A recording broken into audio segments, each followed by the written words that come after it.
Hello friends, हम जो है मैथ्स पढ़ रहे थे, उसी सीरीज में जो है आगे हम जो है औसत पढ़ेंगे। एवरेज, औसत। ठीक है, चलिए।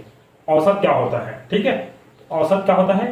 एवरेज। ठीक है ना। आप बचपन से पढ़ते आ रहे हो, जितनी भी संख्याएं हैं उसको जोड़ दिए और जितना नंबर्स होता है, जैसे मैं एग्जांपल दूं, ठीक है ना, आपका 5, 10, 8 या है जैसे 14। ठीक है, तो ये कुछ नंबर्स हैं। अब इसका आपको औसत निकालना बोले, ठीक है, तो आप क्या करते हो, सबको जोड़ दिए और जितना नंबर है उससे क्या कर दिए, भाग। टोटल कितना है? 4 है, तो 4 से क्या कर देते हो, भाग दे देते हो। तो इस तरह से नहीं करना है, ठीक है।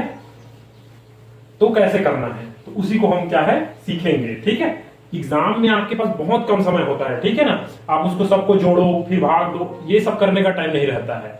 आपको जितना जल्दी हो सके उसको सॉल्व करना है, तो उसको जो है हम सीखेंगे। ठीक है, और क्या होता है, औसत का बहुत ज्यादा उपयोग है। ठीक है, आप जैसे डाटा इंटीग्रेशन पढ़ेंगे, ठीक है ना, चार्ट है, ग्राफ है, ये सब पढ़ोगे तो वहां पर औसत का यूज होता है। तो उसको सीखिए, समझिए कि औसत होता क्या है एक्चुअल में। तो औसत क्या होता है, तो उसको समझते हैं। ठीक है, औसत, औसत का परिभाषा आपको पता होना चाहिए।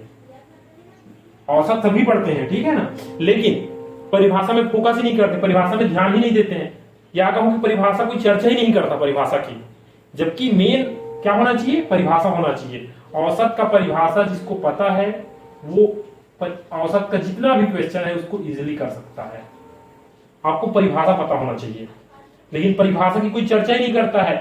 चर्चा क्या होती है, सभी वस्तुओं को जोड़ो, ठीक है, सभी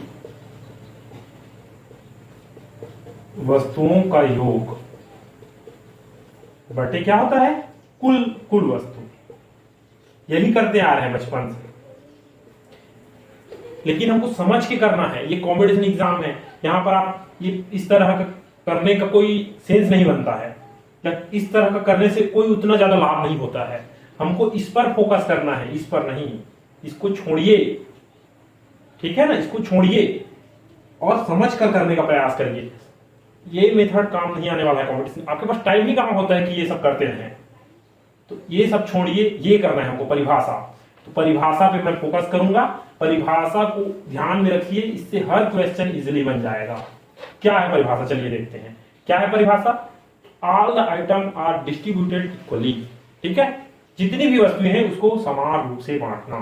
ठीक है, मैं यहां पर लिख देता हूं, जितनी भी वस्तुएं हैं, जितनी भी वस्तुएं हैं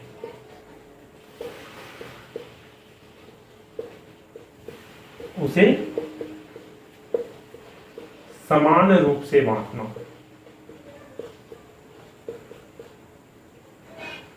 समान रूप से क्या करना है, बांटना है। ये होता है औसत की परिभाषा। ठीक है, जितनी भी वस्तुएं हैं उसे समान रूप से बांटना, ये होता है औसत। और क्या होता है आगे, बांट दिए सबको समान रूप से। अब सबको जो मिलेगा वैल्यू, ठीक है ना, सबको जो मिलेगा वैल्यू वो क्या है, हमारा औसत है। ठीक है, इसको एग्जांपल से समझेंगे, तो इसको याद रखिए परिभाषा को। जितनी भी वस्तुएं हैं उसको समान रूप से बांटना है। ठीक है, all the item are distributed equally. ठीक है, जितनी भी वस्तुएं उसको समान रूप से क्या करेंगे, हम बांट देंगे सबको। ठीक है, और सबको जितना वैल्यू मिलेगा, समान रूप से बांट रहे हैं तो क्या होगा, सबको समान वैल्यू मिलेगा, और वही हमारा क्या है, औसत है। एग्जाम्पल देता हूं मैं, बहुत छोटा सा एग्जाम्पल लेंगे, क्योंकि हम अभी सीख रहे हैं, समझ रहे हैं। जब सीख जाइएगा तो फिर जितना बड़ा लेना हो ले लीजिएगा। ठीक है, छोटा सा एग्जांपल लेते हैं, जैसे 5, 10, 15। ठीक है, 5, 10, 15। ठीक है, क्या बोलता है परिभाषा, जितनी भी वस्तुएं उसको समान रूप से बांटिए। ठीक है, बांटते चलिए समान रूप से। देखिए यहां पर 5 है, यहां पर 10 है, यहां पर 15 है। ठीक है, यहां से मैं 5 लेता हूं और इसको दे देता हूं, तो देखिए सबके पास क्या हो गया, 10, 10, 10। यही हमारा क्या है, औसत है। यही हमारा क्या है, औसत है। इसी को हमको निकालना है। औसत का मतलब ये नहीं होता है कि सबको टोटल किए, टोटल 30 हुआ, 3 से भाग दे दिए और ये 10, ऐसा नहीं होता है औसत। औसत ऐसा होता है, ठीक है, सबके पास है 10, 10, 10। समझ रहे हो, सबके पास क्या है, 10, 10, 10 है। ठीक है, तो ये होता है औसत, ये नहीं होता है सिंगल। औसत का मतलब है जितनी भी वस्तुओं से समान रूप से बांटना, तो इस तरह से होता है औसत। ठीक है, सबका औसत क्या होगा, सबको समान रूप से बांटना है। तो कुछ इस तरह से आप इसको समझिए। समझेंगे तो जब क्वेश्चन करेंगे तो आप इजिली कर सकते हैं। परिभाषा में फोकस करिए, परिभाषा आपको पता है, आप इजिली कर सकते हैं, आप इजिली कर सकते हैं। मैं क्वेश्चन करके आपको दिखाऊंगा। तो मैं वही बात फिर रिपीट करूंगा कि परिभाषा को ध्यान में रखिए और जो है उस आधार पर हम क्वेश्चन करेंगे। जितनी भी वस्तुओं से समान रूप से बांटना है और सबको जो वैल्यू मिलेगा, देखिए हमें सबको वैल्यू मिल रहा है 10 10 10, यही क्या है, औसत है। ठीक है, तो वो विधि जो आप करते आ रहे हो, ठीक है ना, सबको जोड़ दिए फिर भाग दे दिए, जोड़ने की जरूरत ही नहीं, हमको दिख रहा है, इसको हम इसको दे दिए 5 को, हो गया समान। ये होता है औसत। ठीक है, जब हम क्वेश्चन करेंगे तो ये और अच्छे से आपको समझ आएगा। ठीक है, आगे कुछ क्वेश्चन है, इसको करेंगे तो ये जो कॉन्सेप्ट है औसत का, ये हमको और अच्छे से समझ आएगा। चलिए देखते हैं क्या क्वेश्चन है। 3 व्यक्तियों के पास 35, 37 और 45 रुपए है। ठीक है, 3 व्यक्तियों के पास क्या है, क्रमशः 35, 37 और 45 रुपए है। इनका औसत ज्ञात करना है। क्या निकालना है हमको, औसत निकालना है। अभी मैं थोड़ी देर पहले बताया था औसत क्या होता है, जितनी भी वस्तुएं उसको क्या करना है, बराबर बराबर बांटना है। ठीक है, बराबर बराबर क्या करना है, बांटना है। ठीक है, तो चलिए करते हैं। ठीक है, 35, 37 और क्या है 45।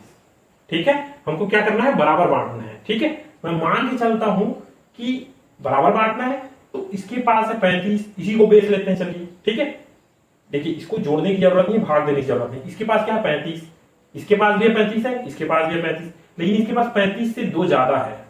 कितना ज्यादा है, 2 ज्यादा है। और इसके पास कितना ज्यादा है, 10 ज्यादा है 10 ज्यादा। अब मैं क्या करूंगा, दोनों से जो ज्यादा है उसको ले लूंगा। ठीक है, सबके पास क्या है 35 35 है, इसके पास 2 ज्यादा है, इसके पास क्या है 10 ज्यादा है, मैं इसको ले लिया। ठीक है, अब मेरे हाथ में कितने रुपए है, 12 रुपए है। ठीक है ना, 10 और 2 12 रुपए है। अब 12 रुपए को 3 लोग को बांटना है, तो बांट देता हूं मैं, 4 रुपए मिलेगा, सबको मिलेगा। तो ये हमारा औसत निकल गया। ठीक है, तो कुछ इस तरह से आपको औसत निकालना सीखना है। ठीक है, ये आपका औसत निकल गया।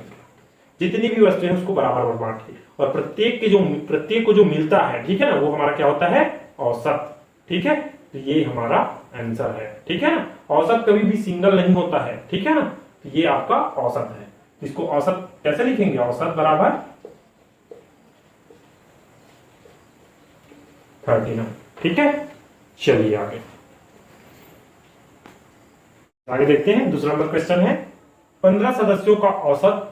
ठीक है, 15 सदस्यों के पास औसत रुपए 15 रुपए है, सॉरी 25 है। ठीक है ना, उसके पास क्या क्या है, औसत 25 रुपए है। प्रत्येक को 5 रुपए देने पर नया औसत क्या होगा। ठीक है, प्रत्येक को कितना देना है, 5 रुपए। ठीक है, अब भी जस्ट मैंने औसत की परिभाषा बताई है। ठीक है, औसत की परिभाषा क्या होता है, जितनी भी वस्तुएं सबके पास बराबर बराबर होता है। मतलब 15 सदस्य और सबके पास 25-25 रुपया है। ये एक के पास नहीं है, ये सबके पास है। समझ रहे बात को, 15 सदस्य है। ठीक है ना, और सबके पास 25-25 रुपया है। इमेजिन करिए आप। ठीक है, 15 सदस्य और सबके पास क्या है, 25-25 रुपया है। ठीक है, अब क्या बोल रहा है प्रश्न, ठीक है ना, प्रत्येक को 5-5 रुपया देने पर, ऑलरेडी सबके पास है 25-25 रुपया और सबको प्रत्येक को क्या देना है, हमको 5 रुपया देना है। अब नया औसत निकालना है। ठीक है, तो 15 सदस्य तो है ही, औसत निकालना है हमको, क्या होगा, 30 होगा आंसर। परिभाषा को समझिए, परिभाषा क्या बोलता है, जितनी भी वस्तुएं हैं वो बराबर बराबर होती है। 15 सदस्य है, औसत क्या है 25। इसका मतलब ये है कि सबके पास 25-25 रुपया है, सबके पास है, किसी एक के पास नहीं है, वो सबके पास है 25-25 रुपया। अब प्रश्न बोल रहा है आगे कि प्रत्येक को 5 रुपए देते हैं। सबको जब 5-5 रुपए दे दोगे, ऑलरेडी सबके पास 25-25 रुपए सबके पास है वो, ठीक है ना, अब प्रत्येक को 5 रुपए दिए तो नया औसत क्या हो गया, 30। इसके लिए तो कुछ करने की जरूरत ही नहीं थी, आप देख के आंसर कर सकते हो, इसके लिए कुछ लिखने की जरूरत नहीं है। प्रश्न को देखे, आंसर की 25 और 5 30। ठीक है, अब क्या हो गया, सब सदस्यों के पास 30-30 रुपए हो गया। ठीक है, चलिए आगे चलिए फ्रेंड्स आगे देखते हैं। क्वेश्चन है थर्ड नंबर, क्या है, 120 विद्यार्थियों का एवरेज मान, ठीक है, औसत मान जो है क्या है 35 है। ठीक है, आगे प्रश्न पूछा है कि टोटल मान क्या होगा, टोटल जो मार्क्स है, ठीक है ना, टोटल जो नंबर है उसका मान क्या होगा टोटल। ठीक है, चलिए निकालते हैं टोटल। ठीक है, क्या बताया था मैं, औसत की परिभाषा, हर बार परिभाषा का उपयोग होगा। ठीक है, जितनी भी वस्तुएं हैं वो बराबर बराबर होती, मतलब 120 विद्यार्थी और सबके पास 35-35 रुपया है। 120 विद्यार्थी है, ठीक है, और सबके पास क्या है, 35-35 रुपया है। ठीक है ना। अब इसका टोटल करना है तो सबको जोड़ दीजिए। तो जोड़ने के बजाय मैं क्या सजेस्ट करूंगा, इसको गुना कर दीजिए। ठीक है, क्या करना है, हमको टोटल निकालना है। टोटल कितना नंबर है, टोटल मार्क्स, टोटल नंबर निकालना है। तो सिंपल सी बात है, सबके पास 35-35 रुपया है। 120 विद्यार्थी और सबके पास क्या है, 35-35 रुपया है। मैं कभी भी इसको ऐसे गुना मत करिए। क्या बताया था मैं, जब भी 5 हो उसको क्या देना है, 2 देना है। 5 हो तो क्या देना है, 2 देना है। 2 2 तो चलिए 2 देते हैं। ठीक है, 60 गुणित 2 तो 120 हो जाएगा। चलिए मैं आपको समझा रहा हूं तो सब लिख देता हूं। ठीक है, अब क्या हो जाएगा, ये 60 गुणित 35 दूनी 70, 7 6 के 42। ये यहीं पे हो गया था, 35 दूनी 70। ठीक है, 7 6 के 42। मैं आपको समझाने के लिए कुछ इस तरह से लिख रहा हूं। कभी भी 5 हो तो उसको 2 देने का प्रयास करना है। ठीक है, तो आपको सॉल्व करने में आसानी होगी। तो कुछ इस तरह से इसका आंसर होगा। ठीक है, आगे है 4 नंबर क्वेश्चन है, 5 7 9 11 और 13 का औसत ज्ञात कीजिए। ठीक है, क्या निकालना है, औसत निकालना है। ये जो है एक बढ़ते क्रम में है, संख्या क्या है, एक बढ़ते क्रम में एक सीरीज है। देखिए 5 और 2 7, 7 2 9, 9 2 11 और 11 और 2 13। एक चीज और समझ लीजिए, औसत जो है जब भी इस तरह का सीरीज हो, ठीक है, तो क्या होता है, वो एक बीच की वैल्यू हो जाती है। ठीक है, क्या हो जाता है, बीच की वैल्यू, मीन वैल्यू हो जाता है। ठीक है, देखिए हमको तो बराबर बराबर बांटना है। ठीक है, चलिए बांटते हैं, चलो ठीक है बांटते हैं। ये 9 है, औसत बोला है ना भाई, तो देखिए यहां पर क्या है 7 और यहां पर क्या है 11। ठीक है, यहां से मैं 2 कम करूंगा। ठीक है,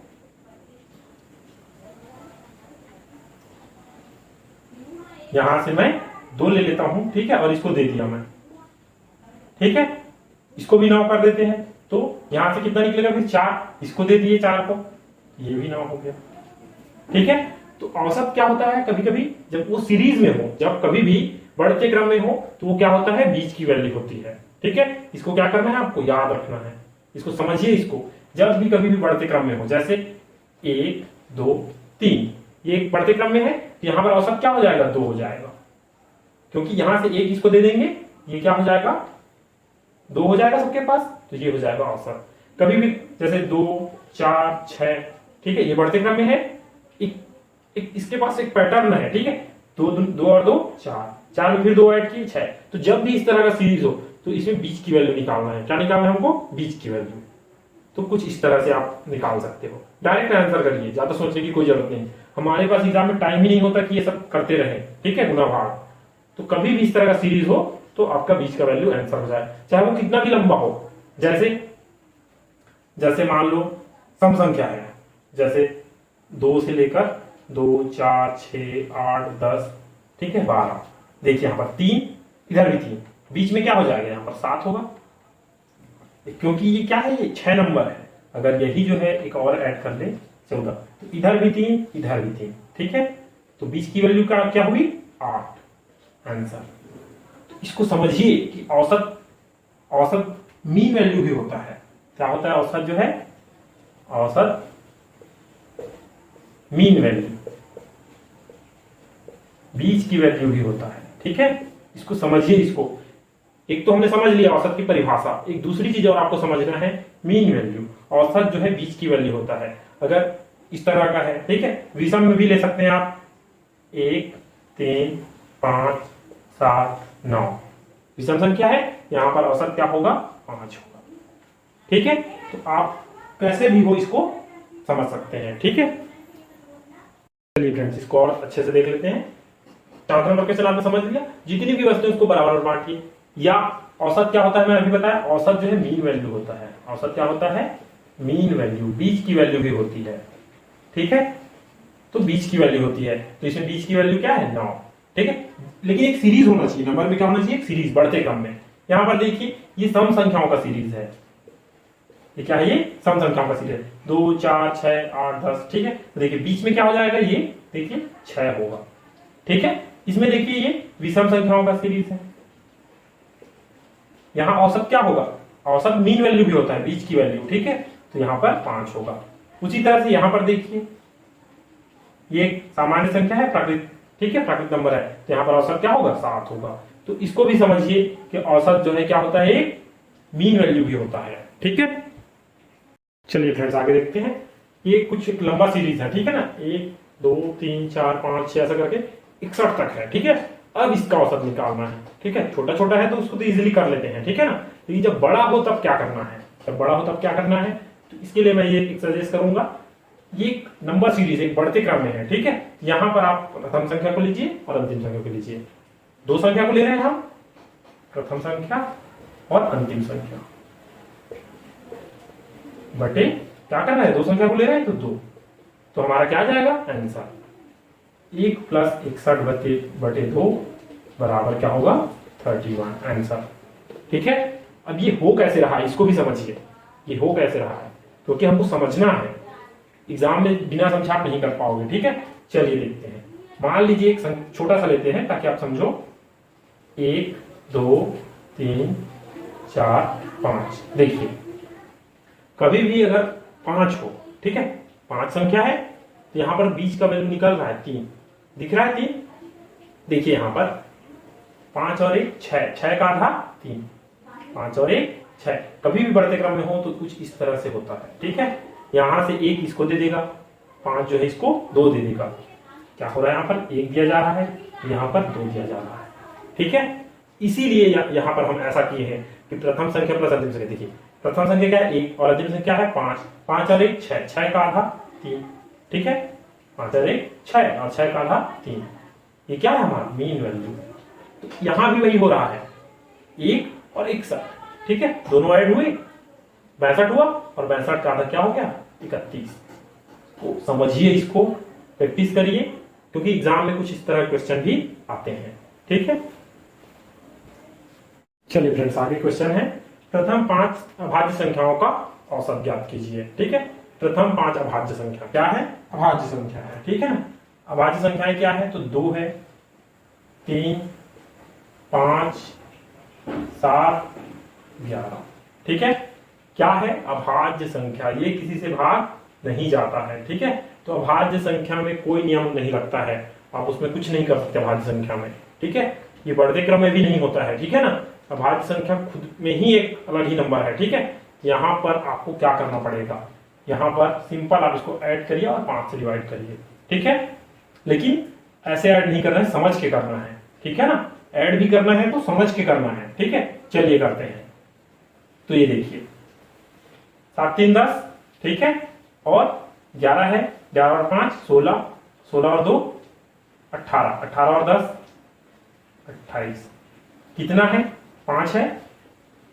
अब मैं क्या बोला था, कभी भी 5 है तो उसको 2 देने का प्रयास करना है, तो नीचे में भी 2 का गुना किए, ऊपर में भी 2 का गुना किए, तो ये हो गया 10 और 28 दूनी 56, 5.6 आंसर, ठीक है। या तो आप पहाड़ा भी कर सकते हो 5 का, ठीक है ना, 5 × 5 = 25 और 5 × 6 = 30, ठीक है। तो कुछ इस तरह से आप इसको करना है, ठीक है।